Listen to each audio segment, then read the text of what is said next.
What happens when a director tells their actors to stop thinking so much and just start doing?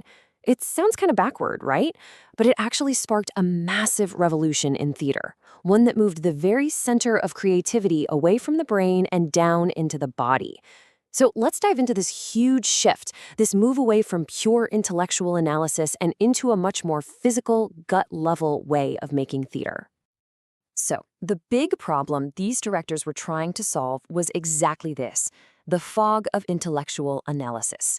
You know the scene, actors sitting around a table for weeks just talking, picking apart every single line of a script. The results? They'd often feel totally disconnected from the text, just paralyzed by overthinking. All that creative juice was getting lost in a swamp of intellectual debate. Now, the first big breakthrough actually came from a pretty surprising place. The master of psychological realism himself, Konstantin Stanislavsky, but this was his later work. He had a realization that the way out of that fog wasn't more thinking, it was through action. Okay, so here's the crucial idea, what Stanislavsky called the method of physical actions. He figured out that a simple physical choice, like picking up a book or shutting a door, it becomes this powerful psychophysical action when there's an internal reason behind it. Suddenly, the body's action and the mind's goal become the same thing, creating something way more real than just trying to fake an emotion.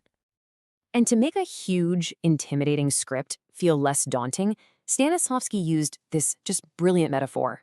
He said, don't try to swallow the whole play at once. No, instead, you carve the play like a turkey. You break it down into these smaller, much more manageable pieces that you can actually work with. And this slide, it just lays out his process perfectly. He called it atomistic analysis. It's all about going from the big picture to the tiny details. You start with these large chunks. Think of them as acts. Then you zoom into the individual scenes. And finally, you get down to the most important level, the bits. These are tiny, bite-sized units of action. And for every single bit, the actor gets a concrete task, one specific thing they need to do. Now, this is a really, really critical distinction here, the difference between a task and an objective. See, the Russian word Stanislavsky used was zadacha, which means task. And a task is something concrete, physical, immediate, like to get the key. It's not some vague long-term goal like to find happiness. I mean, you can't play happiness, right? But you can absolutely play the action of trying to get that key. This made everything tangible, something an actor could actually perform. Okay, so let's move on, because this idea builds into something even more radical. Stanislavsky basically opened the door, but innovators like Michael Chekhov and Meyerhold, they kicked it wide open. They led a full-on rebellion against the tyranny of the intellect. Their motto might as well have been, "The body knows best." And the core of their whole philosophy was this, an outside-in approach. Instead of trying to dredge up old personal feelings with emotion memory, a technique Michael Chekhov absolutely hated, they believed real, authentic feeling could be sparked from the outside. Honestly, you can see the DNA of this outside-in thinking in so many modern acting styles that put physicality first. For Chekhov, the starting point wasn't even the script. It was what he called the atmosphere. He believed the feeling in a room was a real physical thing. Is the air thick with tension you could cut with a knife, or is it buzzing with excitement? He thought that by tapping into this shared physical feeling, the actors could let the performance grow naturally, instead of trying to force it out of the words on the page. Chekhov's other genius tool was the psychological gesture, or PG. This is a single, powerful, full-body movement that physically captures the character's deepest desire. Think of a clenched fist for pure rage or arms thrown wide open for a feeling of freedom. By doing the gesture, the actor's body kind of short-circuits the thinking brain and plugs directly into the character's inner world. It's a tool actors still use today to find a character's core in a heartbeat. So while Chekhov and Meyerhold were both fighting for a physical approach, they went down very different roads to get there. As you can see here, Chekhov's method was super intuitive, organic, starting with that collective energy of atmosphere. Meyerhold, on the other hand, was all about discipline, structure, and form. His approach was much more built, more constructed. And this was Meyerhold's system, biomechanics. The goal was absolute, razor-sharp precision. He trained his actors to get rid of every single unnecessary movement. He literally saw the actor's body as a highly efficient machine, an apparat, that could be trained to have lightning-fast reflexes. For Meyerhold, the right physical form had to come first, and he was convinced the emotion would follow from that perfect external shape. This level of discipline, by the way, has influenced everything from modern dance to the crazy action scenes you see in movies today. But this revolution wasn't just about how actors were working. It was about the whole purpose of theater. People like Bertolt Brecht and Anatoly Vasilyev took these physical ideas and used them to completely shatter the old rules and really challenge the audience.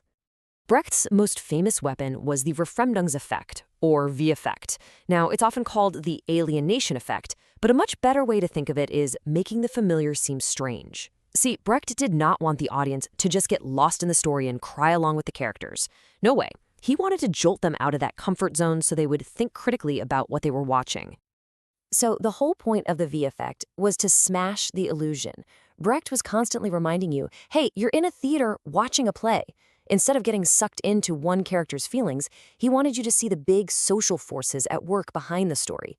This turns the theater from a place of passive entertainment into an active forum for real debate. And the director, Anatoly Vasilyev, took this even further into some really philosophical territory. He suggested moving away from the horizontal line of regular drama, character A wants something from character B. Instead, he wanted to explore a vertical line where the conflict isn't between people, but between a person and a huge, abstract idea, like God, or fate, or humanity itself.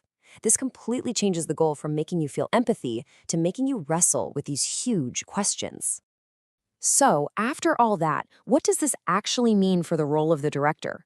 Well, it means they're not just putting a play on its feet anymore. They have a brand new, way more active and creative job. A really key concept that comes out of all this is subtractive dramaturgy, basically making art by taking things away.